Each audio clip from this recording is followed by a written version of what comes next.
Hello, fellow creative voyagers. I am Matty Dalrymple, and I am so happy to be here with you for Self-PubCon 2023, talking about success mindset for indie authors, and specifically talking about the topic, think like a publisher from the start.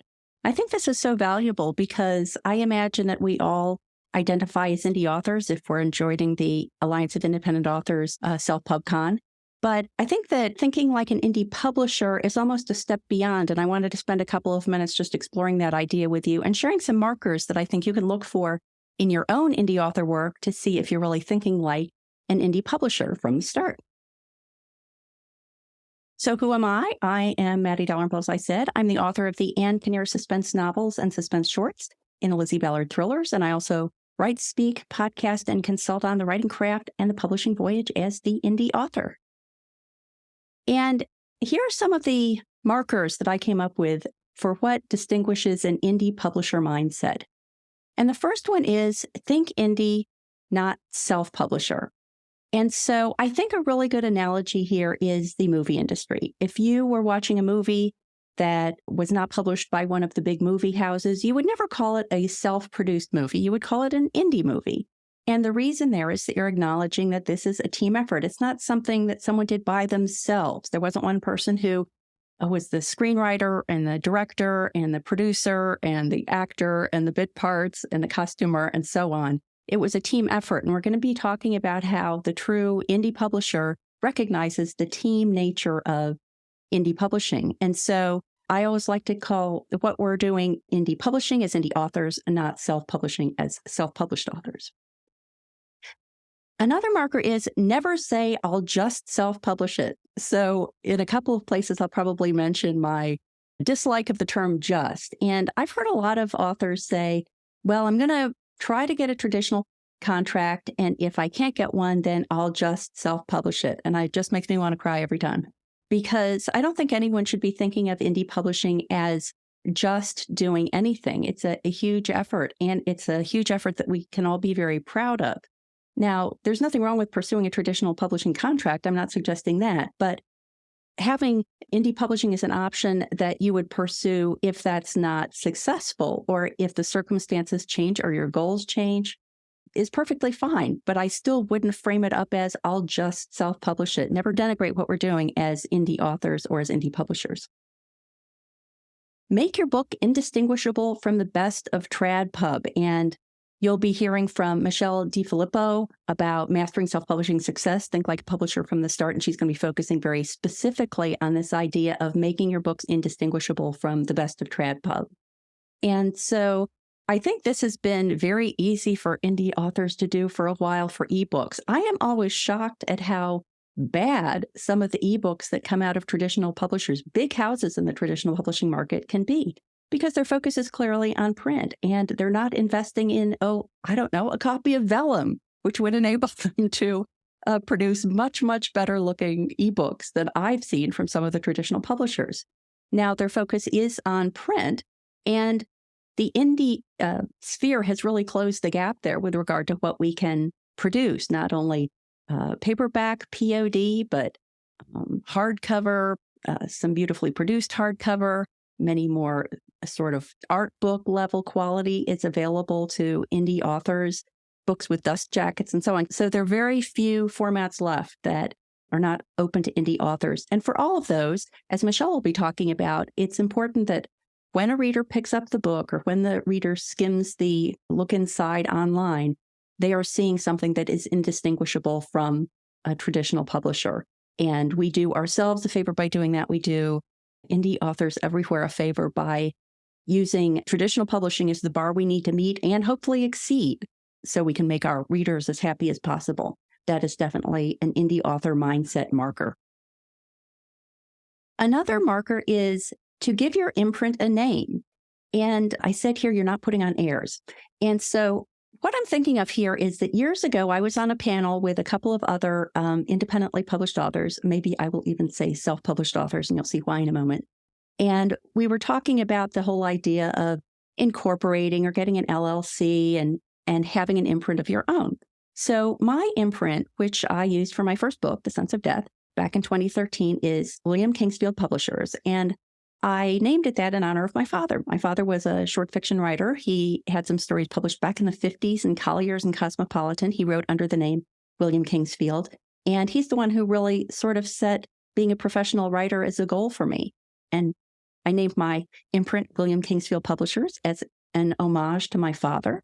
And I loved having that backstory. And I liked the idea that I felt it supported the professional nature of my endeavor. And one of the other authors on the panel published under her own name, which is perfectly fine. But the reason she gave is that she didn't want to be lying to her readers by pretending to have an imprint. And I'm like, you're not pretending to have an imprint. You have an imprint. And if you want to call it after your own name, that's fine. But if you want to give it a name that reflects some other aspect of your brand, that's fine too. So feel free to pick an imprint name and be assured you're not putting on airs by doing that. A really important part of the indie publisher mindset is to be willing to wear a different hat. And I think we're used to hearing about the importance of being able to wear both a creator hat and an editor hat as an indie author. But there's this other hat you have to wear as an indie publisher, which is CEO. And it means that you're looking beyond the creative endeavor of putting together the content that you want to get out into the world, but you're also looking from a very objective business point of view at the business that you're trying to run. And I'll be sharing a couple of examples of where that crops up. But being able to wear the business hat is very important if you want to think of yourself as a professional indie publisher, in addition to an indie author. Some of this, for example, is prioritizing what your reader wants. And so an example of this is I look back 10 years now to 2013 when I published my first book, The Sense of Depth, the first Ann Kinnear suspense novel. And I really had no idea who my readership was. And so in a sense, I didn't have any data to do anything but do what seemed right to me. I got the cover that I, as a reader, would want to see. I put together the blurb that I, as a reader, would want to read that would entice me to read this book. And that was fine. That's like the information I had at the time. But as time goes on, you have to stop thinking about what you as a creator want and also factor in what you as the CEO of your company wants. And so you may have a cover, for example, and Michele will talk about this a bit in her presentation. You may have a cover that you love, and yet time is showing you that the readers that you want to reach are not connecting with the cover in the way that you want them to. And it's lowering your revenue because you're not appealing to all the people who would otherwise love your book. And so it can be very difficult to step back from a creative work and look at it with that business mindset that you have to when you are an indie publisher as well as an indie author. Another really important aspect of being an indie publisher is understanding that you have to invest in expertise and assistance. And so this is a great example of why I don't like self-publishing as much as indie publishing, because self implies that you're doing it all by yourself. And the more you focus on professional indie publishing beyond indie authorship, this becomes more and more important. So the very obvious examples that come up all the time are the importance of getting a professional cover designer. You'll see examples in Michele's presentation of why that's so important. Getting professional editorial input, because no creator can read their own work with an objective eye, and an objective eye is what you need there. But it goes beyond that. So, for example, in my own business for William Kingsfield Publishers, LLC, I have a woman who does my finances because I have to say I'm a words person, I'm not a number person. And I was spending tons of time, not very successfully, trying to manage and track and assess the finances of my business. And I finally just realized that this is not something that I want to be doing, and my time was better spent on creative endeavors, and I was happy to pay someone to take care of that for me. And that can extrapolate to lots and lots of other things. You know, for every part of your business that you're doing, it's always important to assess where you might need help. And if you get to the point where the time you're investing is, it's taking away from your writing time, and you have, as a business, the money to invest in that expertise, then you should definitely look at doing that. It could be a virtual assistant that can take all sorts of forms depending on the needs of your business. And so understanding that you're not going to be able to go it alone, go it yourself if you're an indie publisher. Invest in tools. Similarly, you have to look at the tools that can help you redirect your energy and your time to the things that will make you successful, which mainly is content production. And so it's worth it to look at all the tools out there that can help you. So, for example, I just invested in a social media posting tool because I was spending an excessive amount of time posting excerpts from my podcast. And I thought, you know what, I'd rather spend a couple of bucks a month to be able to do this with one click instead of doing the tedious process I was going through. That could be tools like editorial assistance, like ProWriting Aid or Grammarly, or it might be an investment in an AI tool. The list goes on and on. But consider that you need to invest in tools as well as the expertise of people in order to make sure your business is running as efficiently as it can and as profitably as it can. And you want to set aside manager time, but you want to make sure that you're reserving time for your maker activities as well. Anyone who's a follower of Erna Ross will recognize this terminology. You need to be able to invest time running your business because you are the CEO of your business, but you need to make sure that by investing in expertise and assistance and tools, you're leaving time for the creative side. And so I think a really good way of thinking about this is, are you an indie publisher or are you, I hate to use the term hobbyist, but I'm going to because I don't really have a better term. And I'm not saying that in a disparaging way, because I look back on when I put out my first book in 2013, I was definitely a hobbyist indie author. That does not mean I didn't bring a professional frame of mind to it. I had a professional cover. I had it professionally edited. I was doing everything I could to bring the best possible product to my readers, even though I wasn't sure who those readers were yet.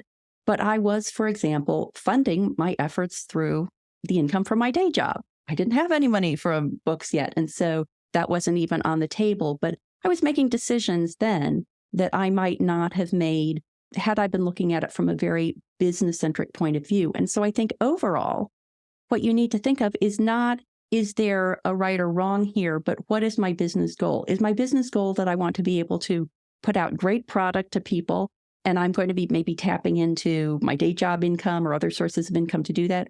Or are you really running a business? Are you really running an indie publishing business? And if you are, then you need to be assessing it with all those CEO hats and business perspective that I've discussed. And you're going to be getting some great tips from Michele coming up about how you can do that from a point of view of presenting the best possible product in an affordable way to your audience. And so those are just a couple of thoughts on having an indie publisher mindset as well as an indie author mindset. And you can find more indie publishing resources at these resources for the indie author, my website, theindieauthor.com, my podcast, the Indie Author Podcast, and also my YouTube channel at the Indie Author. So thank you, Ally, for inviting me to talk about this very important topic. And I hope everyone will stick around and listen to Michele talk about her perspective on the responsibility an indie publisher has for bringing the best possible product to their readers. Thank you. Hello, everyone. Thanks for being here. And thank you, Ally, for organizing this conference so indie publishers at every level can learn every aspect of the business and, more importantly, avoid the pitfalls. My name is Michele DeFilippo, and I own 1106 Design, an author services company that helps authors navigate this complex field and publish in their own name, the way indie publishing was originally intended. Self-publishing can be overwhelming. Once your manuscript is complete, you are no longer a writer. You're the owner of a publishing business. So my session today is titled, Think Like a Publisher from the Start, because everything you need to learn and do begins with just one thing, the book you offer to your buyers. My hope today is to help you weed through all the information online and focus on how major publishers think, their mindset, when they create a book. So in this way, you can borrow their experience for your own titles. We'll start with what a book cover is, how it should look, what makes it work, and then offer some tips for working with a cover designer. Then in part 2, we'll move on to book interior design and why it's so important to your buyer, your reader, and to you. So let's begin with what a book cover is. Publishers know that a book cover is much more than a pretty picture. It's a package that tells the world about your book. We buy books in exactly the same way we buy any other retail product. Something about the package grabs our attention. The largest text on the box tells us what's inside, and then the details convince us to spend money. When we look at any package, we ask ourselves one question: what's in it for me? Your book cover has to answer that single question in about 3 seconds. Now that's a pretty big job, so where do we begin? How should your cover look? The answer is, it depends. What is your book about? Who is your audience? What exactly are you selling? The answers to these questions determine the look of your book cover. If your book is fiction and you're selling entertainment, intrigue, romance, and adventure, the title and the graphic should pique the buyer's curiosity and hint at the story. The cover should not satisfy that curiosity or give away the story. We want the reader to imagine that it's a good book, so they buy it.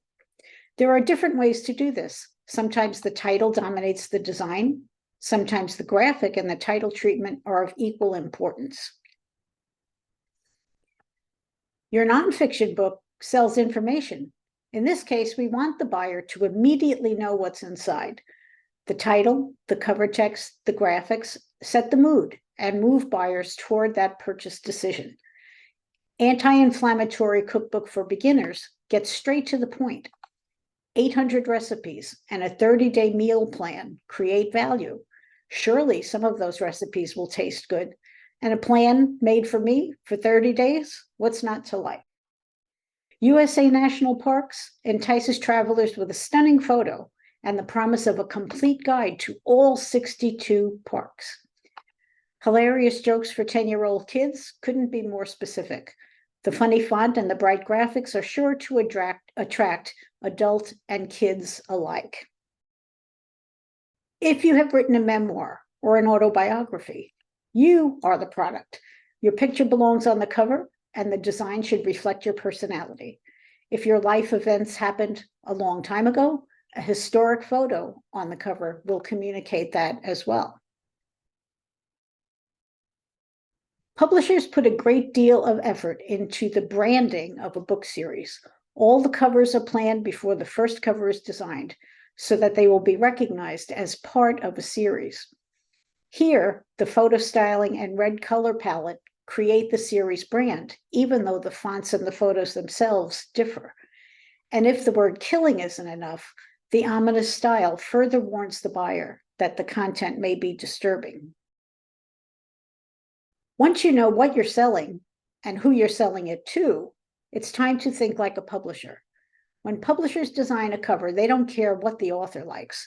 They only care about what the buyers will like. Publishers always begin the cover design process with research, and you can do the same. It's easy to learn what the public likes. What are they buying? The best sellers. To get a sense of what your cover should look like, study current best-selling books in your genre. Look at upcoming releases from major publishers and talk to bookstore buyers. Then share this information with your cover designer so the two of you can emulate the look and feel of these books. In this way, you can borrow bestseller credibility for your title. In these business books, the design is straightforward. Classic fonts telegraph the message that the advice inside is reliable. In these mystery and suspense titles, the colors are bold and the title type is in your face, not to be ignored. Can you feel your blood pressure rising already? In these religious and spiritual books, the colors are completely different, soothing and peaceful. The design of these covers tells the buyer that comfort is within. Once we have an idea of how the cover should look, we need to think about what makes a cover work with the cover text. Remember, buyers don't know a thing about your book yet. We have to tell them what your book is about. Will it entertain, educate, help solve a problem? If the answer is a definite yes, buyers will happily send us money. If the answer is maybe, buyers will browse on to someone else's book. So how do we tell them? Primarily with the title. Your title should be short and straight to the point. Short words and short titles lend themselves to eye-catching design, and they show up better when your book is displayed 1 inch tall on Amazon. Short titles are also easy for buyers to remember and easy for you to say when you're delivering your elevator pitch. In nonfiction, compelling titles don't always tell us enough. Subtitles support and explain the title. Pack your title and subtitle with keywords so your book pops up online, even if someone is not shopping for a book at that moment. Hit pause for a moment and look at all the highly searched keywords on these covers. Once you have the words down, your cover design should have a clear hierarchy so the reader gets the most important information first. Our eyes naturally go to the largest or brightest item on a page. Unless you're already famous, your name should be small. The cover design must also capture the mood of the book. On the left, the photo and subtitle tell us this is a sad story. In the center, the typography tells us that the content is funny. And on the right, the tranquil photo and the classic font tell us the story is sentimental. Should you put other text on your cover, such as forewords, endorsements, or awards? If the authors of these items or the awards would be recognized by everyone in the public, go ahead. Lesser known people in awards can go on the back cover or on the first inside pages of the book. Too many messages on the front cover will confuse buyers, and confused buyers don't buy.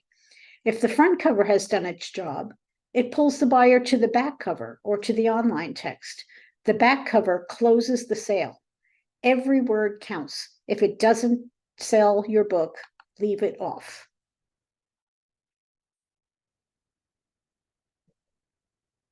Today, buyers want information fast. We recommend about 300 words on the back cover: headline, summary, bullets for nonfiction, and a call to action. It's important to ask for the sale. Should your bio go on the back cover? It depends. If your bio establishes your authority to write the book, yes. Otherwise, put the bio inside the book. Don't waste back cover space with your picture or a repeat of the title and the subtitle. Use every square inch to sell your book.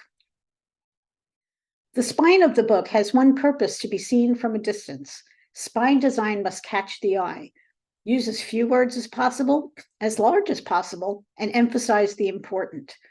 The front cover image can sometimes be wrapped around to the back cover and the spine. As you can see, there's a lot to think about on the cover. Your book cover is the destination for all your marketing efforts. Every tweet, blog post, press release, or speech will eventually lead buyers to your cover. You have one chance to capture and hold their attention. Fortunately, this does not have to be frightening. It's what book designers do.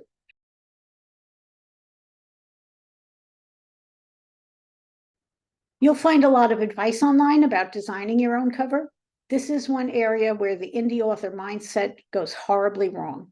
Publishers know that design skill matters a lot. In the next 3 slides, I'll contrast the difference between a do-it-yourself cover and a properly designed best-selling cover. The cover on the left has no emotion. The colors are drab and the baby isn't smiling. Why would anyone be interested in this book? The cover on the right is delightful.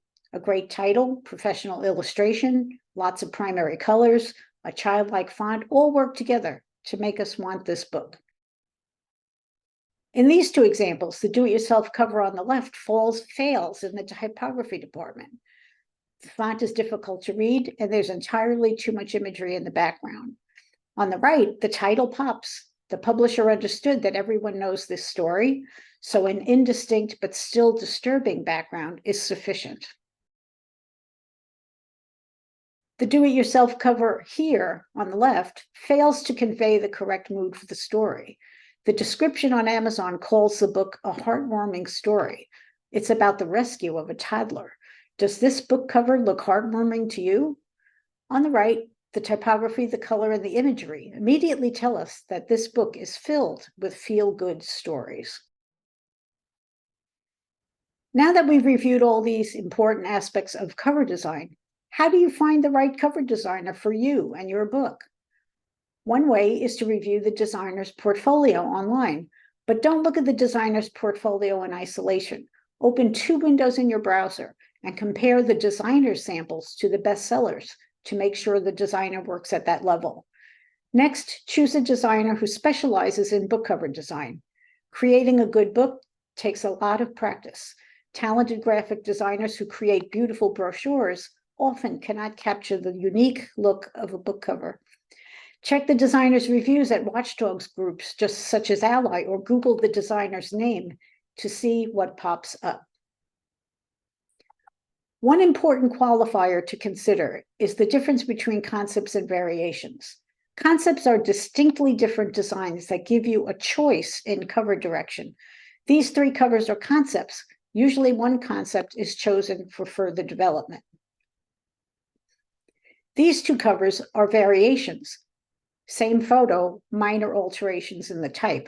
And this, of course, takes less time to do.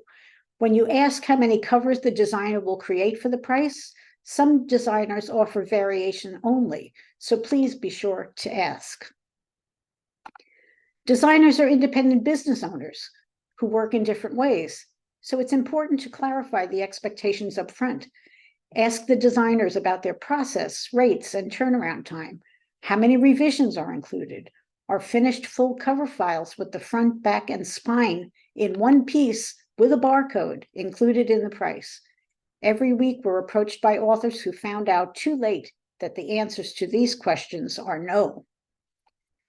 An experienced book cover designer will put everything in writing. If you have a deadline, please mention this up front so the project can be scheduled accordingly.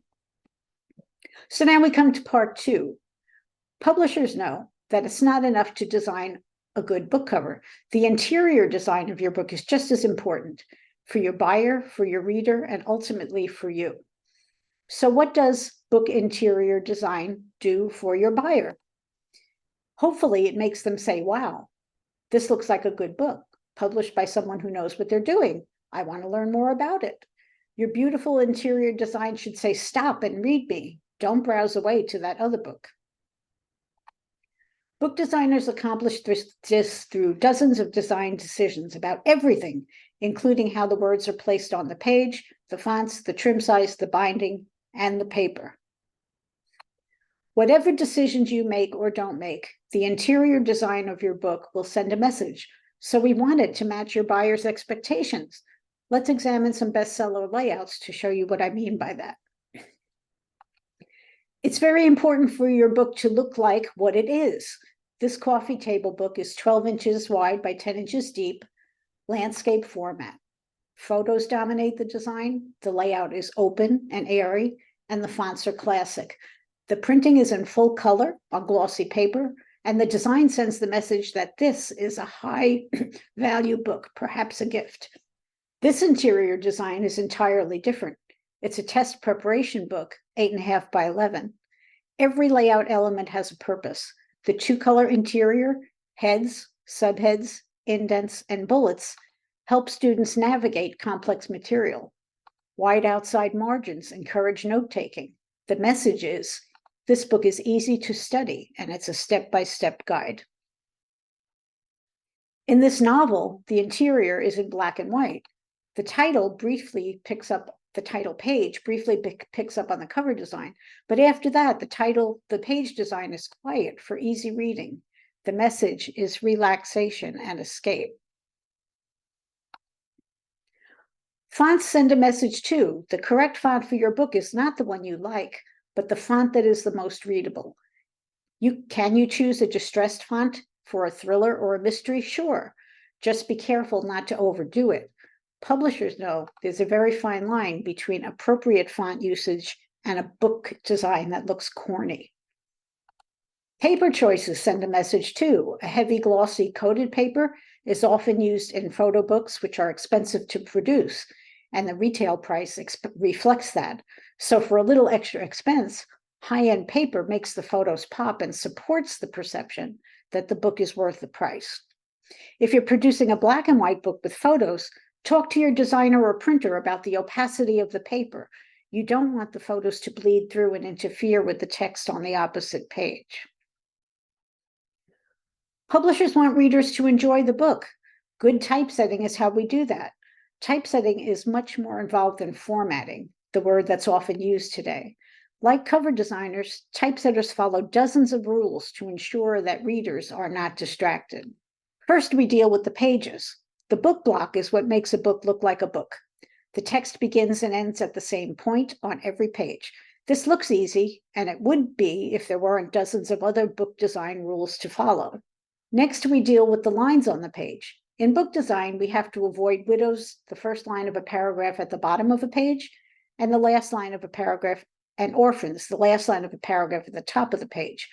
Why bother when fixing these issues takes so much time? Because widows and orphans cause the reader to slow down for a fraction of the second, which can impede their reading comprehension. Next, typesetters deal with the words on each line. Poorly justified text is another issue to be avoided. The top example shows a paragraph generated by an automated system. The space between words on line 2 is visibly tighter than the space between the words on line 7. The line spacing is also tightly packed, which makes people jump up or down instead of moving smoothly from side to side. The bottom example is the same paragraph typeset in Adobe InDesign. With the default settings adjusted, the space between the words is even. A little extra line spacing keeps the eye on track. Plus, the bottom example is 9 lines instead of 10, potentially saving pages and printing expense. Rivers of white often occur in typesetting when the word spaces just happen to align in an unsightly way. This is demo text, of course, but book designers will watch for and fix this distracting issue. Typesetters also watch for and fix too many hyphens in a row on the left. This is called a ladder, and word stacks on the right when identical words happen to land one above the other. Last but not least, typesetters deal with the spacing between the letters of each word. The top example shows the word yesterday as it might be produced by a word processor or an automated system. There's a little too much space between the Y and the E. The other letters are unevenly spaced, and there's too much space between the last letter and the period. When we read, our brain processes groups of letters at a time, so uneven letter spacing causes fatigue. The bottom example shows what a little extra care can accomplish. See the difference? None of these issues can be fixed in automated formatting systems. It takes a human touch. You'll get a final product that looks something like a book, but it won't be properly designed and typeset book. Your readers will see the difference, I promise. Here's one last case for proper interior design. The page on the left was formatted by the author in InDesign. The table takes up the entire page. The page on the right fits the table and 12 additional lines of text on the page. This book was composed almost entirely of tables, so a great many pages were saved, significantly reducing the author's printing expense. To summarize this entire presentation, publishers think differently about book design. Every decision you make on the cover and interior of your book sends a message. Let's think like publishers and make sure your book doesn't look self-published. Why? Because reviewers will know. They understand all the principles we just talked about, and they will flag your book as an amateur production the minute they see these mistakes. Buyers will know. They may not know the rules, but they know when they are struggling to read, and they instinctively understand quality when they see it. Most importantly, you will know that you and your designer produced a great book, and that pride of craftsmanship will manifest in your smile, your tone of voice, and everything you do to market your book.